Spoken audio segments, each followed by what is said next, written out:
Welcome everyone to our press conference for our Champions League game against Bayern Munich tomorrow night. Scott Mctominay, Eric Ten Hag, please identify who your question is for. Should we start with Simon? Hi, Eric. Hi, Simon. You're obviously not in a great position going into your final group game. What would the feeling around this club be if you can't qualify out of this group? I don't know. What I know is I never think in a negative scenario. I think we think positive. So we know what to do. We have to win to stay in Europe. So it's all about that. So we will prepare the team with that feeling and with that belief that we are able to do it. And I think we have shown in the last weeks when we are on our best, and then we can do it. And Scott, the manager's mentioned about being at your best. You played well against Chelsea. You clearly didn't play well at Newcastle. Didn't play well against Bournemouth. Why is there such a big difference between the performances of the team? Yeah, obviously we know that. We know the inconsistencies which we have had. We're not naive to that. And I feel like for us, we've spoke about it as a group with the coaching staff. And for us, the schedule's relentless and we can't blame it on the backlog of fixtures and stuff like that. But for us, we have to come together as a group and figure out the reason why we are slightly inconsistent at this moment in time. But as you say, the boys are honestly doing everything that they can do to contribute and give the best whenever they approach the pitch. James. Hi, Eric. Going into this season, going into the Champions League on the back of last season, what were your ambitions for the competition? Obviously, not to go out in the group stages, but did you believe you could go far in this competition, win the competition? First, I don't think about winning the competition when you start the season. It's first get in a position that you can win. And so now we have still the opportunity. It's not anymore in our hands, but we want to stay in Europe, and therefore we know what to do. We have to win and to stay in Europe. Neil. Scott, you've had a great revival of your own career here at Manchester United. Did you fear there was a moment where you might believe in this club? There's always speculation and different things surrounding every player at Man United. You have to perform to stay at this football club, and I've known that since I've been a young boy watching lots of senior pros come through and obviously academy players as well. And for myself, it was a case of just get your head down and work, and there's not really too much else to say, to be honest, other than that.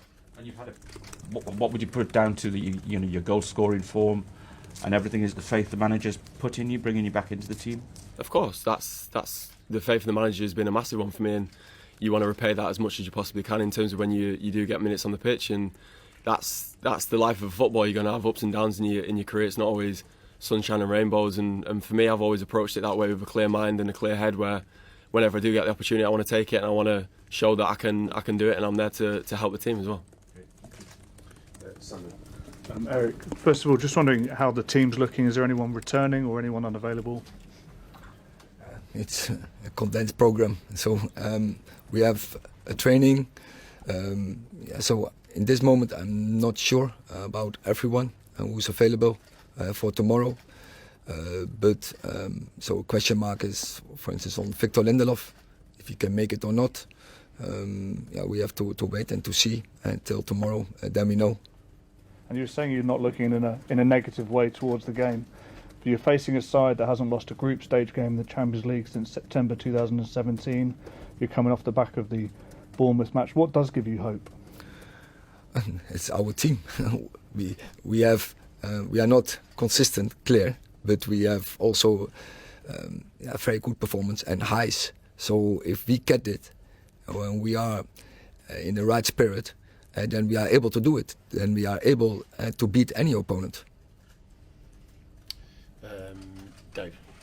Just following on from that question, what gives you the belief, Eric, that the team can win tomorrow and extend your stay in Europe? Because the form hasn't been good. It's been 14 goals conceded, 3 defeats. What gives you the belief? What have you seen that gives you the belief the team can go ahead and do that tomorrow night?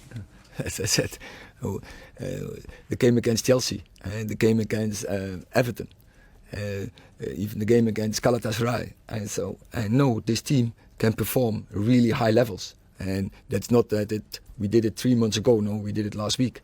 And so I know we can do it. And when we have the right mood, we have the right spirit, starts with the right attitude, if everyone is ready for it, we are able to do it. Is the biggest concern for you that you don't know which of your teams is going to turn up? Because you have a great performance against Chelsea, then you have what happened at the weekend. Is that the most frustrating thing for you as a manager? You don't know which Manchester United is going to turn up? It's not about to get frustrated about that. We have to work about that. So so that's my responsibility to set the team, to prepare the team. That they improve on that fact, and I will give everything, and I know my players do as well. Paul. What about belief, Eric? How do you inject that belief into your players? What kind of methods do you employ to give them that? I only have to show them the clips from Chelsea and how we can play, and if we do that, if we are there all on one page, stick together, we will make and we have a good plan. Yeah. Then we go, and then, as I said, we can beat any opponent. James. Scott, the manager's spoken. He spoke after Galatasaray and this season about how the game management has got to be better at times. What do you put sort of the loss of control down to? The lapses of concentration, not understanding instructions. Why do you lose control in games so sort of quickly and have these implosions? Yeah, I mean, as you can see in the Premier League, every team is super athletic. You go and play in the Champions League, every team can run. For us, a lot of the time we need to match that and more whenever you're playing for this football club, and that's been a clear message for all us players on the pitch when we are playing, that we need to get together. Sometimes it's the manager can't do too much whenever he's on the sideline. It needs to come from the players, and we need to stick together while we are on the pitch as well. So, as you say, with the ideas that we've had and sometimes the way we've played has been amazing, and it's finding that consistency and that balance where we can continue to do that on a regular basis with high energy levels. And like the manager says, when you play against Chelsea like that, we can do good things. Hi, Eric. In the first game against Bayern, there were a lot of injuries to contend with, but the team responded quite strongly to conceding goals, and it was quite a tight end to the game. Do you take encouragement from that performance going into the game tomorrow night? Yeah, of course. There were stages in that game, and we played very good, and we are also it was head to head in that game for a long time in the game. But also we suffered some mistakes were absolutely avoidable. But that is one thing is sure: when you play against Bayern Munich, you have to play your best. Because they have a good team and they have very good individual players. But as I say, Chelsea had also amazing players, and we went head to them, and we dominated them. So I think we can do it against Bayern as well. Andy. Hi Eric, hi Scott, for both of you. The atmosphere was very loud in Munich, it was bouncing in Copenhagen, it was brilliant in Istanbul. What do you two want from Manchester United fans tomorrow night at Old Trafford? Yeah, that's clear. I think Old Trafford is not a nice place to come for an opponent, and we are aware of it. It starts with us, but then, of course, then you hope that the fans, we are together. And as long as I'm here, I always have the feeling we are absolutely together. There's a very strong bond between the team and the fans. They're always behind us, even when we have big setbacks. And they're staying behind us. They're supporting us. So yeah, I'm very happy with that. But we have to take the responsibility. It starts with us. We have to energize them. Rob. Hi Eric. You said on Saturday that you didn't think that the squad was good enough to be consistent, but in the second half of last season you were consistent enough to finish third. You reached 2 cup finals. What has the biggest change been from then to now to make you say on Saturday that you didn't think that you're good enough to be consistent at the moment? We had a regular team, not so many changes. I think especially in our back line, we had a long time. We had a regular formation, and that helps you. And then you get the routines in, and so we have to wait for that. And till that moment, we have to deal with it. And as every team has to deal with it, and it's not only us. But I'm sure when we get back to regular base, then we will play better, and you have a better opportunity to win games, and you have a better opportunity of a chance that you are consistent. It's simply then a personnel issue rather than a mentality issue.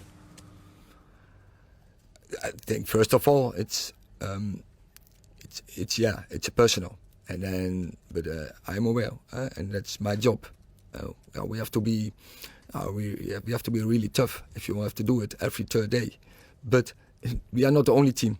I see the inconsistency from all the teams in this period in the Premier League, and I think players are not robots. But the team who can deal the best with, they will come most far.